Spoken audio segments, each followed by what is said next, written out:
E agora eu vou chamar o Marcos Soares, do Instituto Alvo, para falar aqui conosco o que ele tem desenvolvido junto aos nossos jovens e como ele tem desenvolvido junto à juventude.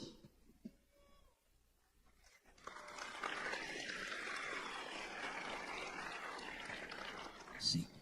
Tem uma vantagem de falar por último, é que a gente ganha um tempinho a mais. Não ganha. Na verdade, hoje nós já cantamos aqui Let My People Go, né? Você sabe a história do pastor que estava pregando, e estava pregando muito além do tempo que tinha. E tinha alguém atrás dele assim, eu tenho hoje 5 aqui, tá? Só tinha um.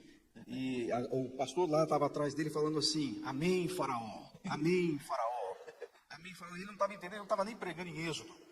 E quando ele terminou, depois de muito tempo, ele sentou lá e falou para o pastor que estava falando amém, faraó, eu não entendi, eu não estava falando sobre Êxodo nem nada.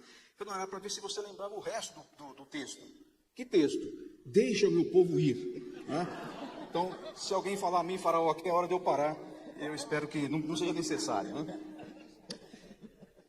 4 rapazes foram estudar no exterior. Eles foram para um país diferente, uma língua diferente, tinham que aprender conhecimentos novos e tal. Na realidade, não podia chamá-los de imigrantes ou estudantes estrangeiros. Eles eram prisioneiros de guerra. Eu acho que a essa altura, se você já fez a caminhada bíblica, você deve saber que eu estou falando de Daniel, Ananias, Misael e Azarias. Eles foram para um lugar para onde você provavelmente não mandaria os seus filhos para estudar. Porque era tudo diferente e tudo hostil aos seus valores e à sua fé. Eles ficaram 3 anos fazendo um treinamento lá, porque o Nabucodonosor podia ser qualquer coisa, mas não era bobo, ele queria os melhores. Então ele escolheu os melhores e mandou que eles fossem treinados. Depois de 3 anos, eles foram chamados para uma prova. E é interessante, pode colocar por favor, que o texto bíblico lá em Daniel diz assim, que aqueles 4 jovens, Deus deu uma capacidade, uma sabedoria, inteligência, para saber tudo sobre o Velho Testamento, sobre a lei de Deus, sobre hermenêutica, teologia sistemática.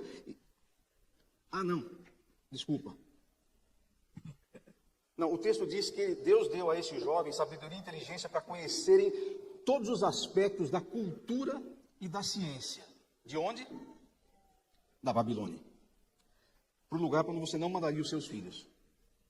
Mas por que Deus os mandou para lá? E por que Deus os fez capaz de conhecerem cultura e ciência da Babilônia? Porque essa foi a chave, a performance acadêmica daqueles rapazes, foi a chave para que eles pudessem entrar na sala de comando do maior império dos seus dias. E ser influência, pelo menos no caso de Daniel, por muitas décadas, naquele lugar. Isso é extraordinário, e ao mesmo tempo desafiador.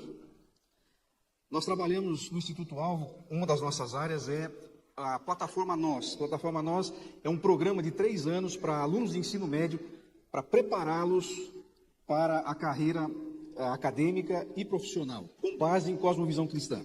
Nós temos um programa para a igreja, nós temos um programa para escolas, não somente escolas confessionais, porque nós tomamos o cuidado de preparar esse programa, embora carregando a cosmovisão cristã como base, mas sem nenhum tipo de coisa religiosa ou nada assim, para a gente poder ter acesso, inclusive, a escolas públicas, ONGs, etc. A base do que nós fazemos nesse programa, eu quero compartilhar com você. São 3 coisas que eu queria que você levasse com você. Sabe por quê? Porque assim como os meninos lá, judeus, de quem a gente acabou de falar, seus filhos estão indo para o mesmo lugar.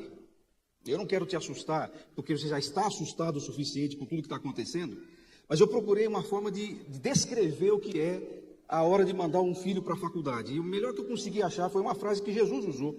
Ele falou, eu estou enviando vocês como ovelha por meio de lobos. É isso que seus filhos exatamente vão passar, já estão passando de fato. Mas é justamente lá que eles precisam estar, porque é justamente lá que eles precisam fazer diferença. Eles são colocados no chão da vida, na realidade onde as coisas acontecem, assim como Daniel e seus amigos. Então eu quero chamar a sua atenção para 3 coisas que eu considero fundamentais, já que eu vou falar um pouquinho sobre o legado que nós podemos passar nessa área de carreira e espiritualidade. duas palavras que a gente não consegue colocar muito na mesma frase, mas que precisamos aprender a colocar. E é por isso que eu quero chamar sua atenção para isso. E pensar um pouquinho sobre o que é trabalho na perspectiva de Deus, o que é carreira, para que você tenha a condição de passar isso para os seus filhos também. A primeira coisa que eu quero falar é que trabalho, pode passar, trabalho não é o que você faz para ganhar, ou colocando como está ali, trabalho é o que nós fazemos para produzir, para servir. Não o que nós fazemos para ganhar. A maioria das pessoas não pensa desse jeito. A maioria das pessoas encara o trabalho, inclusive dos cristãos, encara o trabalho como aquele pedágio que eles têm que pagar para poder viver o fim de semana, o estilo de vida que eles querem. Isso é trabalho. Por isso que a maioria das pessoas só consegue entender trabalho como alguma coisa que ele faz e recebe. Mas, na verdade, trabalho é o que você faz e passa para os outros. Você sabe por que as pessoas jogam na Mega Sena? Porque quando as pessoas falam assim, se eu ganhar a Mega Sena, o que é a primeira coisa que eles pretendem abolir da vida? Vocês estão jogando, né? Estão jogando. Eles falam isso, não quero mais trabalhar. Está muito em moda hoje aquela história de conseguir minha independência financeira até os 30 anos e nunca mais fazer nada. Você estava dando uma palestra sobre isso numa igreja e alguém falou isso, olha, meu filho chegou com essa conversa, ele acabou de assistir uma palestra de um fulano aí, dizendo, até os 30 anos eu vou conseguir minha independência, não vou fazer nada mais. E eu tinha que responder aquilo, vou responder da forma mais suave e delicada que eu puder. E o que eu consegui pensar foi, olha, esse sujeito que diz que vai trabalhar até os 30 anos e depois não vai fazer mais nada, porque conseguiu sua independência financeira, ele conseguiu a façanha de transformar um gênio num perfeito e acabado idiota. Porque se você tem capacidade, até os 30 anos, de se tornar independente financeiramente, quanto você pode usar dessa capacidade para abençoar os outros? Mas quando você não faz isso, você vira, sabe uma Mont Blanc? Você deve ter uma Mont Blanc lá em casa, uma caneta. Você já usou a Mont Blanc, por exemplo, para colocar no calço lá para a janela não bater? Esse cara vai ser isso, uma Mont Blanc segurando a janela. Ele tem muito potencial, mas ele acha que é para usar só para ele, é para usar a seu favor. Ele tá muito triste com isso. Inclusive, até a ideia de aposentadoria é uma coisa que a gente deveria pensar bem.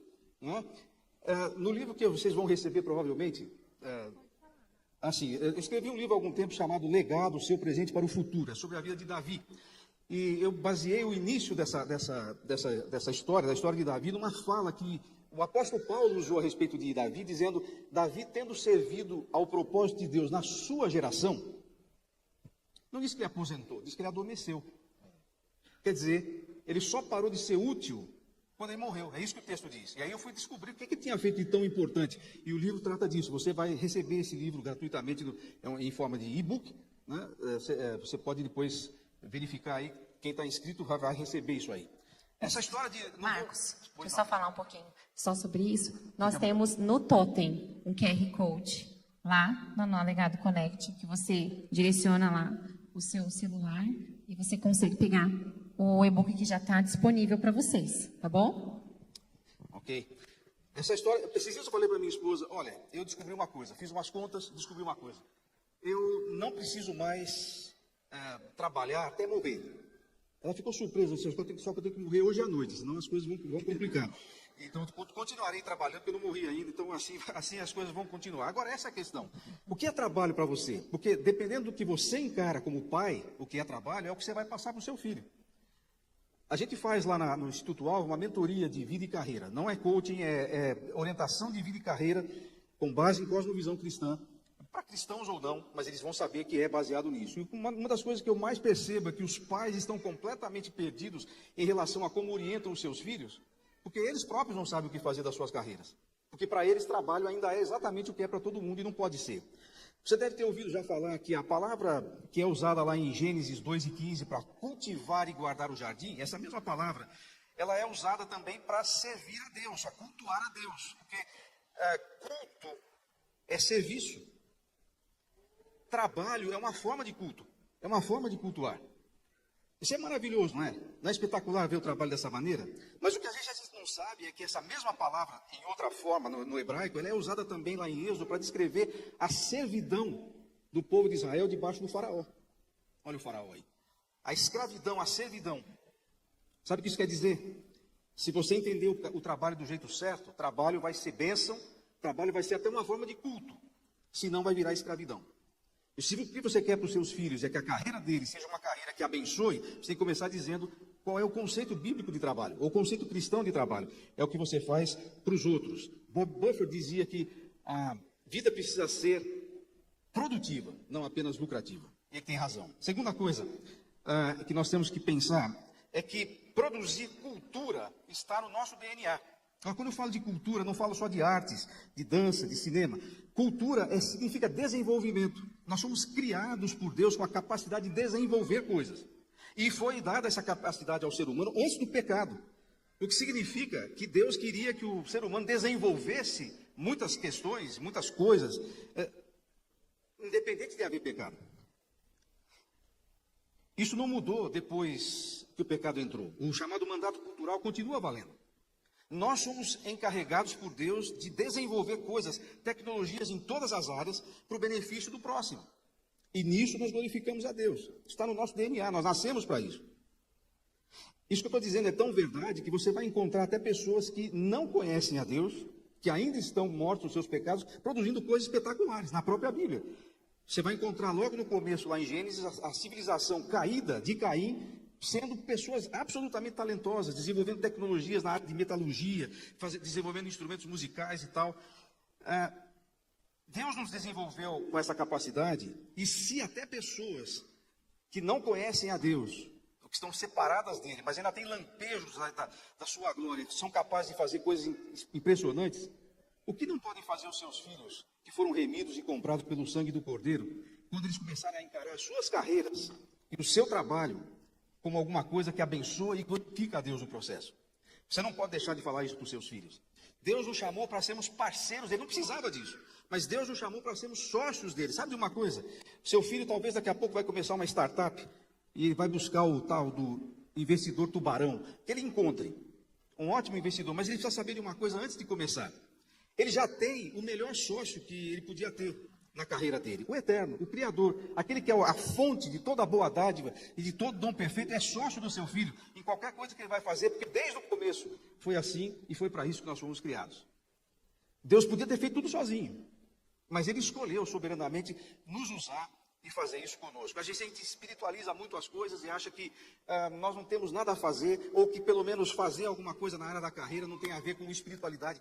Tem sim, senhor. Nós somos parceiros de Deus nisso. Você já ouviu a história daquele pastor que morava do lado de um terreno baldio? E aquilo lá estava cheio de mato e tal, e um vizinho dele resolveu limpar o mato e plantou um jardim ali. Ele gostava de rosas, plantou lá. Um dia o pastor, sabe que pastores são espirituais, né? Então o pastor saiu à porta e viu o seu Antônio mexendo lá nas coisas, e podando e regando lá as flores. Ele falou assim: Antônio, você e Deus estão fazendo um trabalho espetacular aí nesse terreno. O seu Antônio ajeitou o boné e disse: pois é, pastor, eu só precisava de ver como é que estava esse terreno quando Deus estava cuidando sozinho aqui. Estava bem mais complicado. Ele nos chamou para sermos parceiros dele. Seus filhos são parceiros de Deus nesse aspecto. A última coisa que eu quero dizer a respeito disso. Terceira coisa é: quem controla a produção de cultura, uma vez que cultura está no nosso DNA, quem controla a produção de cultura comanda a sociedade. Esse é o terceiro ponto, pode passar, por favor. Existe um negócio chamado cosmovisão majoritária, ou seja, a cosmovisão que comanda as coisas. Não é necessariamente a cosmovisão da maioria, mas é a cosmovisão de quem controla a agenda cultural. E, novamente, a agenda cultural não estou falando só de artes, envolve também, mas todas as áreas do conhecimento humano, da atividade humana. E aí tem uma coisa importante para a gente pensar. Se você acha que está tudo desculpe a expressão, está tudo um lixo em volta de você, e não aqui, porque aqui tem coisas melhores do que lixo, claro, mas na sociedade, você acha que está tudo ruim? Você não consegue escolher mais o que assistir? O seu streaming, o seu Spotify, tem coisa muito ruim lá? Eu sou obrigado a concordar, de fato é verdade, está ruim mesmo. Mas quando a gente vê isso, nós temos duas opções diante de nós.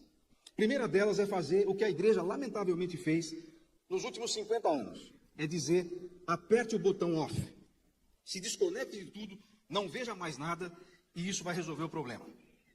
Nós só nos esquecemos de perceber que na medida em que nós, ao invés de fazer a nossa parte, nos recolhemos nos nossos guetos, nós entregamos de mão beijada o microfone nas mãos dos formadores de opinião, daqueles que não conhecem a Deus, daqueles que não têm a cosmovisão cristã como a sua cosmovisão, e o resultado é isso que está aí.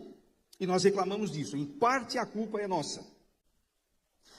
Por isso, a proposta desse congresso que você está participando é espetacular. Porque está nos fazendo pensar que nós precisamos fazer a nossa parte. E a nossa parte não é necessariamente, e certamente não será através de mera ideologia humana, político-partidária, vai além disso. Sabe o que acontece quando você vê um filme de que você não gosta, ou uma música de que você não gosta? O que acontece é que as pessoas que tomaram a nossa agenda cultural não têm a cosmovisão cristã, e o resultado, não só ético, mas até estético, virou o que virou. Em poucos anos, com todo respeito, e ao mesmo tempo sem nenhum, nós fomos de Vila Lobos a Anitta. E não acabou ainda. Pode piorar, acredite. Mas como é que não vai piorar?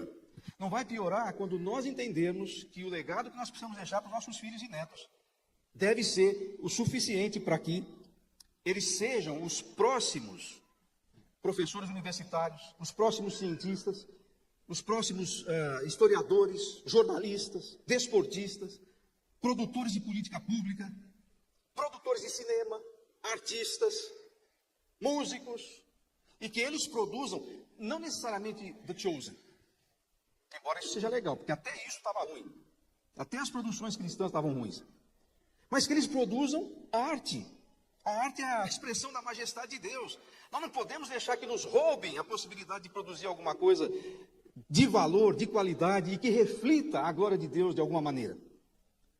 Seus filhos vão fazer isso, se você transmitir a eles o legado da verdadeira espiritualidade e da verdadeira fé. Eu disse no início, e eu quero terminar de onde eu comecei.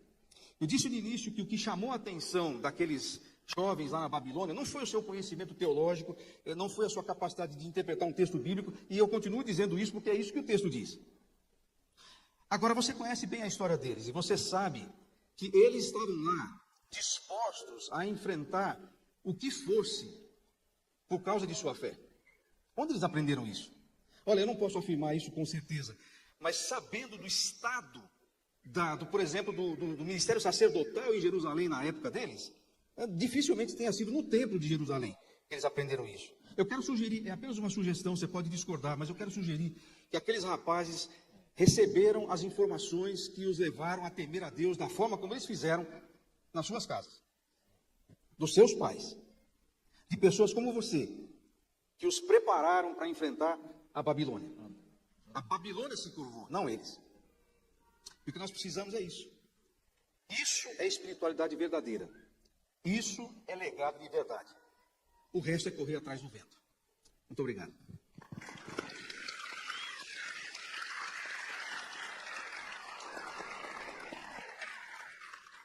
Obrigada, Marcos. Desligou aqui. Que maravilha a gente poder ouvir todas essas experiências.